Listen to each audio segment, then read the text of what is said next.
How you doing? Craig Irvin here with PROCAM, and I want to introduce you to a brand new camera that just came out from Fuji. It's the X-H1. This camera's so new, I got to use a cheat sheet to talk about it. We're going to talk about some of the differences between the new X-H1 and the X-T2. This is kind of their new flagship camera, coming in that like $2,000 price point. Don't know the prices exactly yet. But what's the same about the two models? They're 24.2 megapixels. They use the X Pro processor. This will do ISO native up to 12,800. Three-way tilting screen. It's got the AF joystick. Continuous shooting speeds up to 14 frames per second with an electronic shutter. Shutter speeds up to an 8,000th of a second. 250-second flash sync speed. Dual SD card slots. Now we get in-body image stabilization with this camera, so any lens I put on is now image stabilized. Video. It does 4K video. That's one of the big deals with this. Also has F-Log built right in. Boom, F-Log, Fuji log, there you go. Fuji's famous for their film simulation modes, and that's coming along with video now too.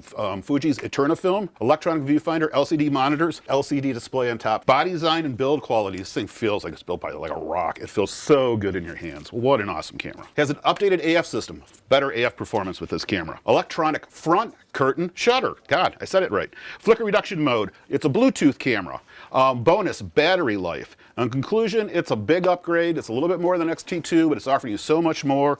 Also, you get the battery grip for it. The battery grip actually comes with 2 batteries. You don't have to buy additional batteries for it. So there you have it, friends. The newest camera from Fuji. How cool is that?